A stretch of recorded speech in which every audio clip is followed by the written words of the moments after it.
face sa YouTube.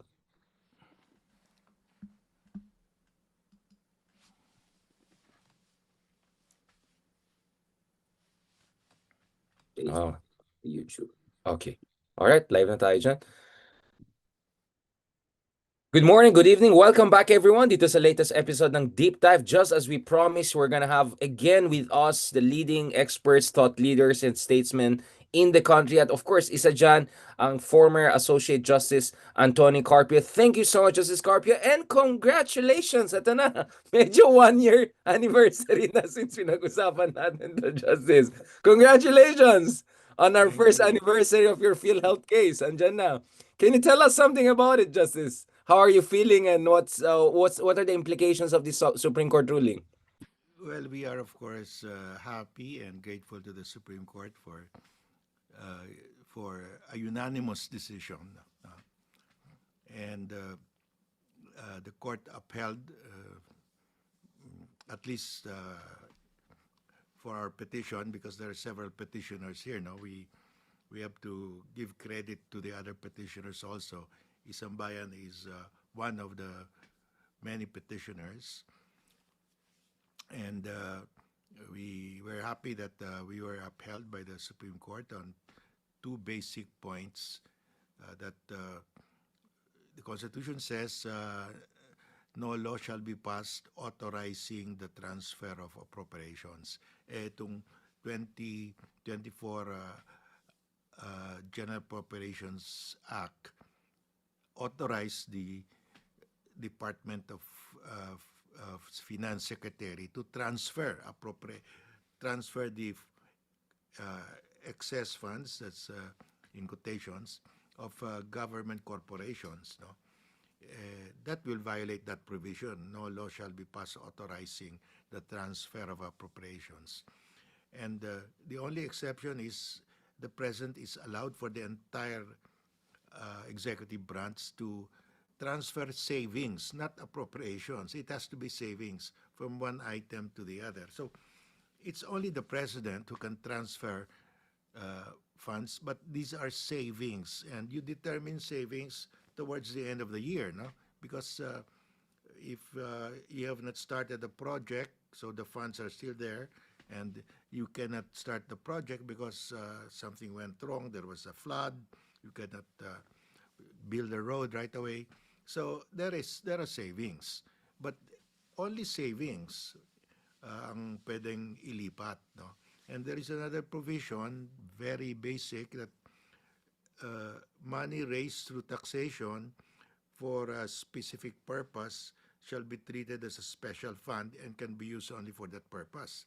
Itong sin taxes for our taxes, excise taxes on alcohol, cigarette, it says there in the Internal Revenue Code that X%, almost 90% or 100%, will go to Philhealth to fund the operations of Philhealth for the health care of the people, no? 120 million Filipinos. So that's a special fund, and we were upheld by the Supreme Court. You cannot use special fund for any other purpose. If you use it for another purpose, that's technical malversation. Unless the purpose is accomplished, hindi pa naman accomplished yung purpose ng PhilHealth. It will never be accomplished because health is a continuing expense, no? It will even grow because as the population ages, no? So we were upheld on these two very vital provisions, no? So we're very happy. Now the problem is the court said that the court actually directed the executive branch to include, and Congress to include in the 2026 budget the 60 billion for the reimbursement. We're a little bit, I'm personally a little bit hesitant because the GA8 will come from our taxes, di ba? So if the reimbursement to PhilHealth will come from our taxes, it is as if we are reimbursing PhilHealth for money that was stolen by the flood control scammers. Bakit tayo mag-reimburse? dapat yung flood control scammers will return the money. So we are planning to make a manifestation that the primary source of the return of the funds should be the restitutions by the floods control flood scammers. Like si Regional Director Alcantara returned 110 million. No? So that should be part of the restitution to Philhealth. Madami pa. The government has frozen about 13 billion pesos worth of assets. So that can also be a source. Now, the secondary source should be the General Appropriations Act if there is a deficiency. But I mean, the lesson should be conveyed to those who steal funds of the government that they will be the ones to return. It will not be us, the taxpayers, who will be returning what they have stolen, no? So So basically, that's Justice, what you're the only kink in that the decision, the only probably part that we can improve, because if the money will come from the entire funds, will come refund, return of the funds will come from the General Appropriations Act of 2026, pera natin yun eh. And I want the primary source to be the restitutions from the flood control scammers para the people will focus on this recovery. No, we will be interested in the recovery because that's how we get our refund. So yun lang. um so basically mga Diskaya cars and Diskaya ano for Yes. basically PhilHealth fund, no? Yeah. If Um mm. they are auctioned, the proceeds will go to the PhilHealth. Yun. In terms of legal liability, bago kong balikan itong practical implication na to, Justice. In terms of legal liability, ano bang can secretary, well, he's still a secretary, right? Executive secretary. Ralph Recto be held accountable for that very, very questionable illegal fund transfer. What is the legal liability or culpability here? Well, ang defense niya, his defense is that he just followed the law because it's there in the General Appropriations Act. Well, that's a good defense. The only way you can overturn that defense is if you can show that he actually schemed from the very start to get the funds of PhilHealth and put it in flood control because he has interest in this flood control, no? Like for example, he's friendly with the Garjolas. But I found out that the that provision in the unprogrammed appropriations, where funds of excess funds of government corporations shall be transferred to the National Treasury by the Secretary of Finance. It did not come from him. It came from Congressman Joey Salceda, who submitted it to the Committee on Appropriations under Zaldico. No? So it looks like you cannot say that it's part of this grand conspiracy. So if he merely relied on the law, sabi niya, wala akong choice, nakalagay sa batas. If that is correct, then you cannot go after him. So he has a good defense because I found out, I got a copy of the bill filed by Congressman Joey Salceda. Now, he was actually the author of this provision. So we cannot bring in Secretary Recto, no? Yeah. Recto as a conspirator here from the start, no? Kasi he was forced to transfer the funds because that was in the law. Because this particular provision never existed in any prior General Appropriations Act. One-off lang ito. It was just inserted in the 2024 budget and it was not inserted again in the 2025. So this was very unique. The person who thought of this had something in mind because unusual. It just popped up. They inserted it in the 2024 budget. It never appeared before in any budget. Mm. So, safe si Recto. Well, in that sense, yes, uh, legally, but morally, he could not also say na I'm not going to do it because it's in the law. Yun ang problema. No? So, at least in terms of legal culpability, may he can wiggle this out. Yeah, he can wiggle out. Um, And I right. wouldn't go after anybody unless it's very clear also, no? So sabi ko, if he was really the author of this, then we have something. But it turns out he's not the author of that insertion in the unprogrammed appropriation, no? That the funds of GOCCs will be transferred. It came from somebody else. So apparently he had nothing to do with that insertion. But when he became Secretary of Finance and Duna, he just implemented it. Okay, so safe for now si Yeah. Secretary Recto, especially now that he's even in a more important position as a little president, executive secretary. Um, just as, so But practically, there is something yeah. else, no, Richard.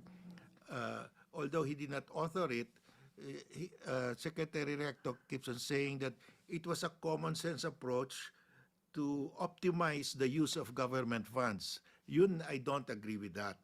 Because we all know if it's put there in flood control, the leakage will be huge. There will be ghost projects. There will be substandard projects. So for him to say it will optimize the use of the government funds, I think that's way out. That's It's a stretch. Yeah. yeah. I mean, oy, and what do you have in mind? I mean, that one will not fly. I think he should stop saying that because that will just make people mad. No, if you put it in flood control, it is an optimum use of government funds. Well, I yun ang think problema. the expression is just take the win. Parang tahimik ka na. Okay na, tama na yan. I mean, just be happy na hindi ka madamay. Like, just zip it, right? Less talk, less mistake, no? So, just why do you think Supreme Court decided dun sa restitution part? Ganito, Well, basically, taxpayers will have to fix this problem with taxpayers' money. well, Parang, I think it was parang default approach to return the funds. It should come from the GAA. They did not uh, uh, think that there were people like me who will say no. I mean, we will not reimburse Philhealth because the one who stole the money were these guys. Why should we reimburse Philhealth for that? Well, I think it was not. That was not well explained. It was not in the. They just ordered the return because the government took it, so the government must return. But the government will return from our taxes. Yun ang problema. interesting. So, pwede pang ayusin yan, Justice. Yeah, We well, have if we have time. to, because there's time for a motion for recon, and we will file a manifestation that this is the consequence if it will come solely from the uh, GAA. It has to be sequential. Let's get first from the flood control scammers, and if there's nothing to get anymore from them, well, then it will be paid out of the general fund of the government. So basically, yung mga maleta ni Zaldico dapat ibalik or something like that. 'Di ba? May mga maleta. Medyo malaking fund yan. I mean, you need a lot of paano kung justice ginastos ng mga walang yang kurakot na yan? Well, Hinumba-humba lang nila. we Paano don't know kaya? where those maletas went, no? I mean, baka pwede balik yung mga maleta na yan. I think that could help us on so many levels. Pero in terms of logistics, do you think there's enough time and capacity to extract yung restitution na kailangan to fund the PhilHealth for the upcoming fiscal year? I mean, I'm just talking about just the practicalities of this. Well, yes, because there are no constraints naman. PhilHealth they still have funds now, so they can use their other funds in the meantime, and they are now given, I think, about 50 plus billion for this year. Uh, so uh, I don't think You top it up. they will So you stop top it up. Parang operations. idagdag mo lang dun sa Yeah. allocated. Yung Uh, yung uh. reinstored na funds from yung mga kurakot na yan. So this is an instance where the people called the attention of government, the Supreme Court, and they listened. The Supreme Court listened, so we're happy. But we still have other petitions to the court. We have we're of course, questioning the 2025 budget because the the uh, the appropriation for education was lower than public works, but they corrected this in the 2026. You have a trillion peso budget now for DepEd, the highest ever. So with this pressure from civil society, they tend to comply, no? Because there's the civil society is watchful, vigilant, and very demanding. So they have no choice but to give in. That's why this is important that civil society should grow stronger. No? It is working, Justice. What? So it is working. Yung Yes, working within the bounds of law and yeah, civil society it is mobilization. working. It's very difficult, very tedious, but uh, you will get results. Not all the time, not all the results that you want, but more or less you can see progress, no? Just And good enough. Just good enough.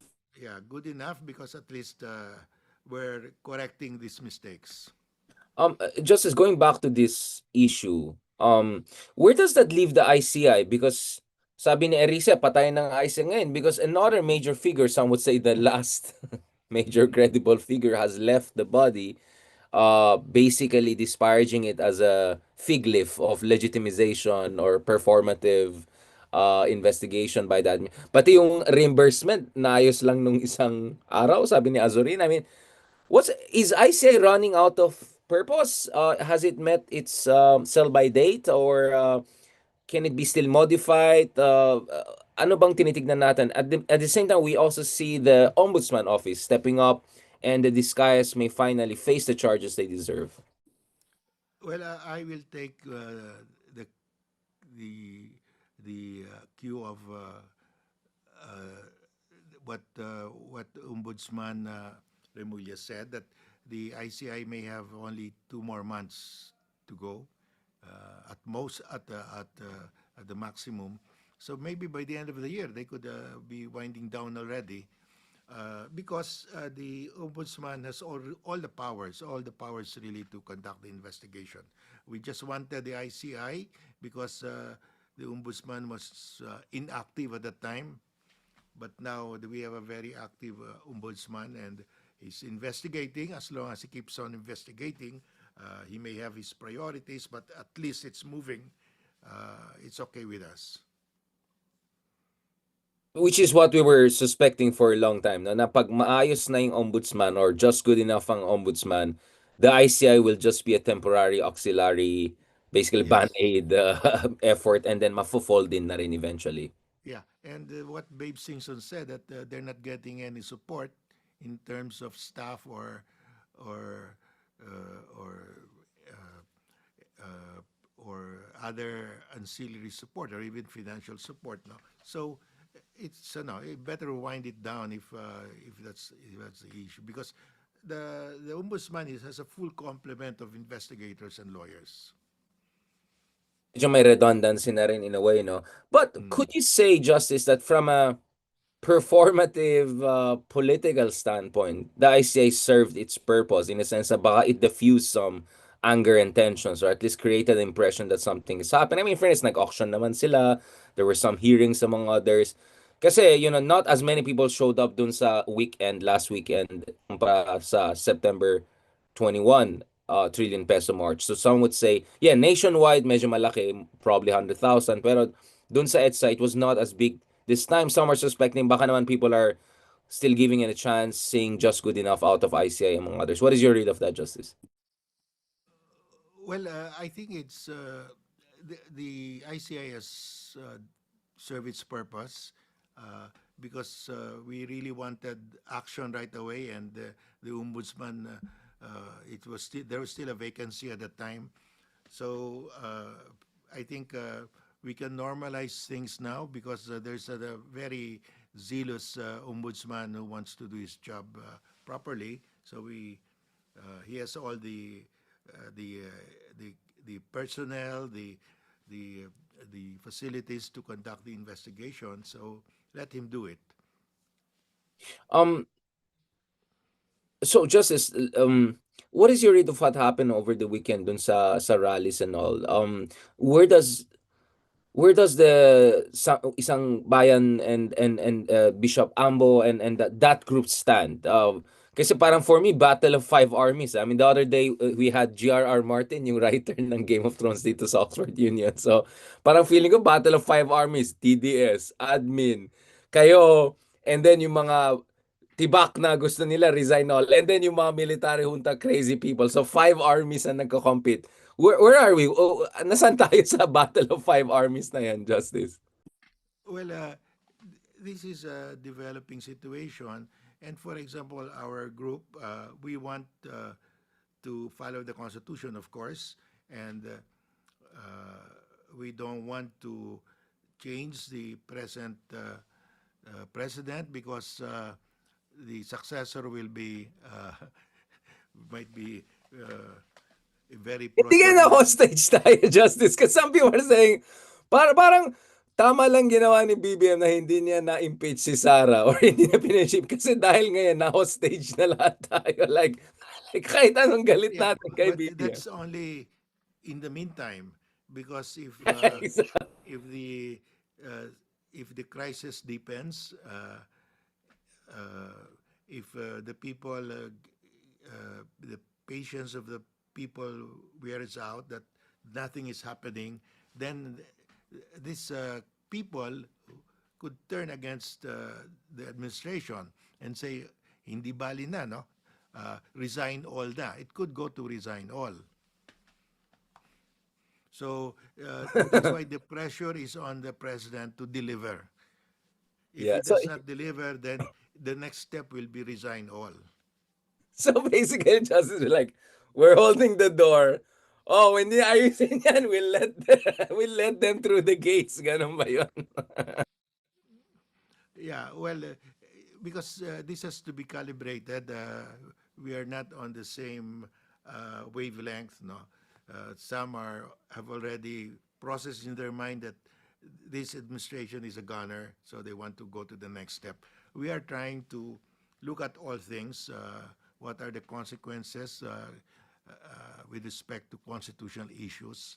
So and we have a petition with the Supreme Court that you have to order now Congress to enact the anti-political dynasty law. We're waiting for that. That will give us a lot of breathing space. No, if the Supreme Court will say Congress passed now the law, so the the focus will be on Congress, the pressure will be on Congress. At least it's moving, because a lot of our people are saying that the number one problem of the country are the political dynasties because they control the budget and they put their flood control projects in the budget.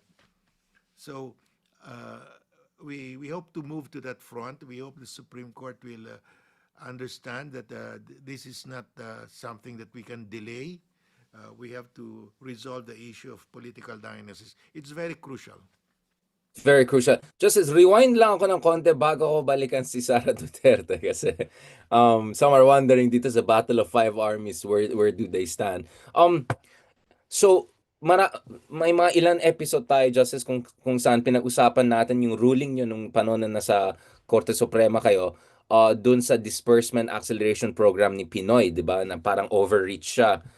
After itong ruling ng Supreme Court ngayon, dito sa PhilHealth issue, ano po yung implication for fiscal policy or yung coordinates of fiscal prerogative ng executive branch? Sa tingin nyo ba, we have created enough safeguards? Although, of course, I know there'll be you're potentially pushing for more. Pero restitution issue kasi yan eh. Pero in terms of yung prerogative ng executive, in terms of fund transfer and fund allocation, nasan po tayo in terms of constitutional parameters, Justice? Well, we so far we have preserved the guardrails in the Constitution on the executive abusing the use, no, of government funds. But this is a never-ending struggle. Uh, when we struck down the PDAF and the DAP, Congress thought of another way. They remove any reference to any recommendation by members of Congress to where the money would go, but they have an understanding, an unwritten rule. Oy, akin ito, you call me first before you disburse this. And so the congressman will say, okay, you can disburse that, 20% is mine. And so that's authority to the DPWH to rig the bidding. So it became an unwritten law. I mean, so they always morph into this. So because, well, the that's how you can maintain your dynasty. Otherwise, where will you get the money to pay the people, no? To buy their votes? That's a very important point na pwede natin balikan.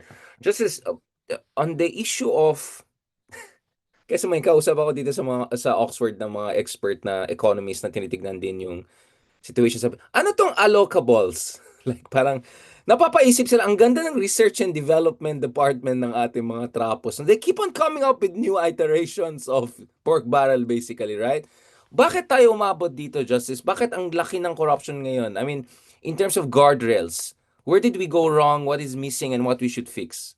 I know medyo technical yan and we had I think Chel Magno, among others have said a lot on this. But from your reading, Justice, saan tayo nakulang dito sa ano tong allocables? Ano nangyari? Ba't nag-mutate itong pork barrel na ito? Well, uh, because the president needs Congress to pass the laws that he wants. And they develop a relationship where, okay, it became transactional. We will pass this, but we need our pork barrel. Like, for example, the case of ABS-CBN. The president said, Duterte at the time, do not renew the franchise. If you do not vote according to my instruction, you will not get your your uh, your pork barrel. I mean, the the uh, the amount that's allocated to you for your district. Gagawin ilalagay niya for later release, FLR, hindi release. So that became the tool to control Congress. And Congress also, it was happy because they can maintain themselves in power with this kind of relationship. Because tinanggal namin yung DAP and PDAP, so they are now dependent on the president. They cannot put there in the budget, this will go to my district, wala na. It will now be the president who will say, okay, I'll put it in your district after the budget has been passed. So basically, Justice, what you're saying, naging more arbitrary pa ito The dahil president officially became bawal more ng pork barrel. powerful. The president Exactly. became more powerful. Very good But point. this could have been counterbalanced if the congressman only put their line items. No? Pero naglagay sila ng line item eh. If you look at the 2024-23 budget, even the 2025, ang daming flood control in their district. Flood control, flood control. Yun yung line item. So, okay, to counterbalance the power of the president, they put it in the budget. But linagay lang flood control. So makita mo na that they're going to run away with the money, flood control. So basically, perfect storm to, no, Justice? So you had a much more authoritarian leader under Digong, right, who was shameless in weaponizing the office and bullying everyone. But you also had a much more corrupt government, which was open to cut these deals and give a piece of flesh sa Kongreso. Yeah. And precise because wala nang automatic PDAF, basically ano na to, negosasyon na lang sa presidente yan, hanap buhay na lang to. Yeah, exactly. So the president got mad at ABS-CBN. I will not allow a renewal. Everybody towed the line because that was election year. And he wanted the third telco to be given to the Chinese. I want the Public Service Act to be amended. Sumunod sila overwhelmingly because it was an election year. You need you need your pork barrel. So you need the flood control projects. So that has been the relationship. So that's why I think what we should do, uh, we should strengthen the presence of civil society in the bidding committee, because all the members of the bidding committee will to sign off. So they cannot invent, they cannot just invent a bidding if there's a civil society guy there, because he will be present. Uh, and then we have to put online all these flood control projects, the dates, the names of the contractors, and the public can take pictures and upload it, so we will know what's happening. Whether how come there's 100% payment when only 50% work has been accomplished. So it really depends a lot on civil society now. You know? So we have to have a very active role here. Uh, and well, if you really press, we get a ruling like this, no, in the Philhealth. So in Isambayan, we have a website on all the flood control projects all over the Philippines, the location, the amount, the contractor, and we want the public to go there to that site to take pictures and upload. We want to know what's happening. So we have to drum up interest of the public to really be the guardians, no, to watch over these projects, because these projects are located in mountains na mahirap puntahan, because they deliberately put these flood control projects in the mountains so that nobody can check.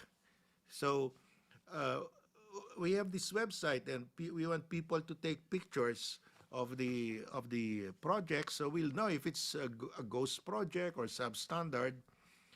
And that's the only way we can prevent ghost projects, no? Because all these people are in cahoots: DPWH, DBM, even COA.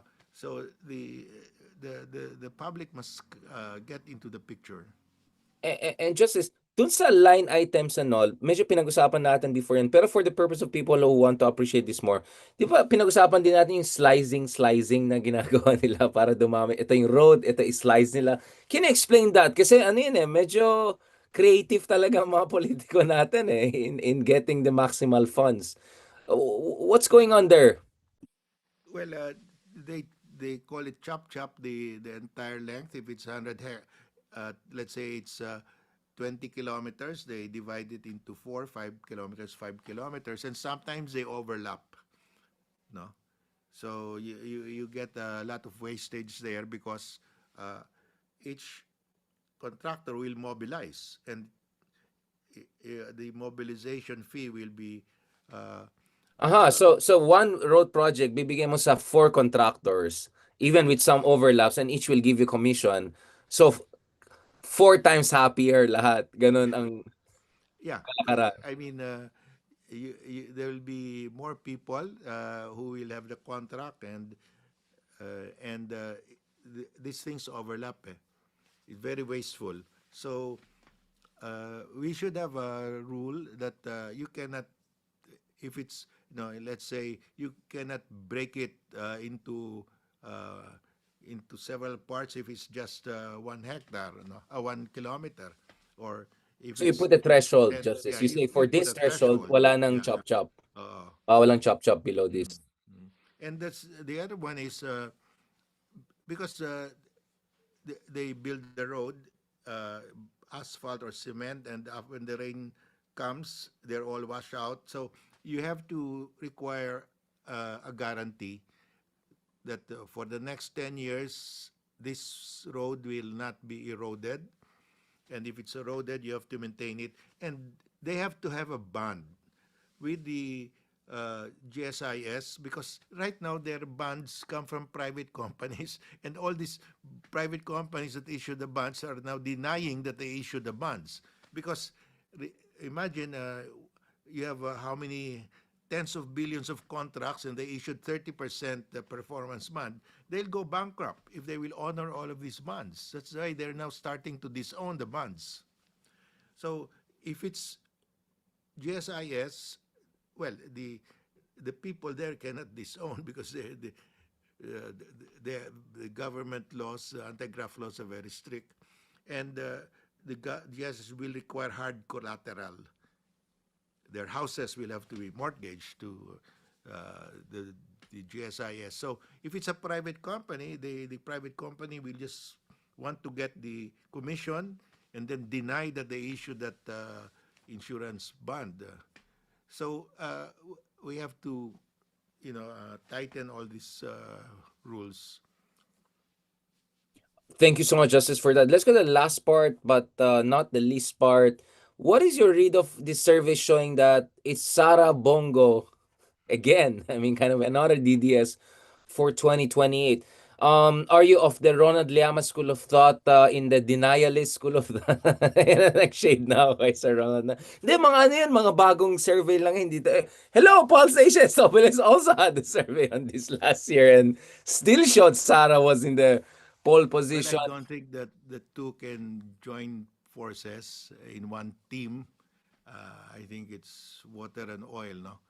But the oil So will be there if the water is out of the picture, hindi kaya? I think the rupture is so deep. I don't think it can be mended. But it's possible that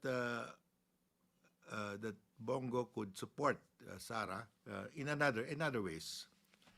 But I don't think Sara will accept him as a VP. And besides, it doesn't make sense. Davao, Davao. You never get your president and vice president from the same city, from the same party, from the same political grouping. Correct. So that means someone like Mark Oleta, a legal luminary like Mark Oleta, could be in contention, or could be, surprise, surprise, another Marcos, Amy Marcos, unless she's totally burned sa north of the Philippines, per my last Well, that's information. another taboo that will have to be broken. Two women running for president and vice president at the same time, no? Same ticket. So uh, uh, I think it's too early. There are many things that will happen before 2028. It's still early in the game. Early in the game, but does that mean, Justice, na dapat may clarity na rin sinong tatakbo from the good side? Kumbaga, na hindi Well, team kadiliman, team kasamaan. yes. While I say it's too early in the game, but the the emerging candidates must already be visible by now and uh, should start already uh, forming coalitions, getting support now. I mean, you cannot say, I will think about it and I will start campaigning and organizing in 2027. I mean, that's too late. Medyo magparamdam sila. But hindi kaya, Justice, ang fear dito maging mukhang epal sila, or they're hijacking this legitimate grievance against corruption for political ends, or you just should be honest about, like, okay, kami yung alternative. Pagod na kayo sa corruption, kami nang pipiliin nyo come 2028 or even earlier if there's some regime change or something. Well, you don't have to announce that you're running now, but you have to prepare. I mean, organize, but it will not be visible yet. There will be no announcements, of course. Uh, and how do you make sure hindi maging divisive yung potential way by which you choose the next leader of the real opposition? Well, there will always be divisions. That's part of the process. But what is important is you get all the rest to rally behind the candidate that is finally chosen. No? Yun ang importante. As of this conversation, again, you can say maaga pa, but it looks like wala pang natural candidate ang admin. Or, I mean, I'm sure the current DPAA secretary may have certain ambitions. I don't know na about the Torres. So Torres is out of the question for admin side. But um, speaking of oil and water, do you see a possibility of admin supporting a progressive candidate, liberal progressive candidate, at least out of fear na makabalik ang mga Dutertes? What about that aspect? A I reverse think that unity. that scenario is possible because if the Marcoses don't have a candidate who is viable, they might have to join forces with the moderates, with the yellows and the pinks. So yes, I don't rule out that possibility. A reverse unit team. But what should be last point, Justice, ano ba dapat ang mga terms of reference para siguraduhin na hindi ito alliance of convenience lang or walang basically ano hindi ito parang isang kontrata, oh tulungan namin kayo pero mamaya wag niyo na kami investigate pag nasa Malacan. I mean like how what should be the term of reference there ideally, Justice, although I know real politics is going to be much more complicated. Well, that's a tough question because there will always be backdoor deals and backroom deals, and you cannot avoid that.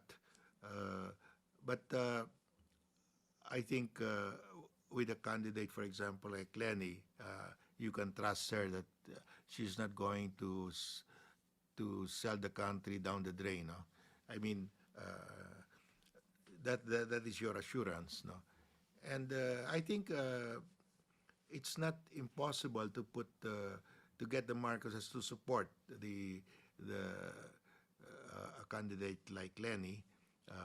If they don't, I because I don't see them putting up any strong candidate right now. No, and they don't even have to be a vice president. Also, I mean, they probably would be happy to have one or two in the Senate. So their problem is the Sara has said that has already communicated, telegraphed her intentions. I mean, she's gonna wipe out, physically wipe out the Marcoses and the Romualdeses. So the Marcoses and Romualdeses really don't have a choice now. Kaya sabi ko, Battle of Five Armies talaga. Tolkien pa rin tayo eh. Hindi na to game of Tolkien talaga, mga orcs and mga ano. Thank you so much, Justice Carpio, for that fantastic comprehensive discussion. Alam ko, it was a very hectic but in a way, very successful week. Maraming salamat, Justice Carpio. Is there something in particular people have to look forward to in terms of other Supreme Court? Marami kang ano eh, kaso sa Supreme Court. I mean, in a good way, mga Yes, petitions, right? we still have we hope to have a decision on the anti-dynasty law because that is really critical. That is very critical. And anong mga scenarios na nakikita mo diyan sa anti-dynasty law and dapat kaya kasama sa plataporma ng susunod na presidente ng Pilipinas kaya yan? Yes, one way for President Bongbong is to say yes, I support the anti-political dynasty law. I mean, in the same way that Speaker D has said yes, I'm supporting. I mean, you never thought that he would say that because his family is all over the place in Isabela. So miracles do happen in politics. Or wala silang choice. There's a shotgun like you're gonna make sure your sons and your kids don't run anymore for a while, di ba? What is the ideal justice like second degree of consanguinity? Bawal yung ganon, yung sumunod or spontaneous like what is the ideal anti-dynasty bill? Because you can Well, think of many versions. for me, in in the immediate family, there must be only one national and one local. See, And some say, okay, up to the first cousins. Well, okay yun. But you can limit it to one national and one local. national law. And term limit? Should they have term limit? Yeah, we can maintain the term limits. That's, I think, people will accept that. That's why if you've served 3 times, you can be succeeded by a by your son, but one local and one national. Maximum, kumbaga, yun yung Yeah. ceiling. You put a ceiling. As they say, miracles happen, especially when there's no choice for politicians. So make sure tuloy-tuloy yung mobilization and pressure natin. For now, medyo nag-survive siguro si Marcos until New Year.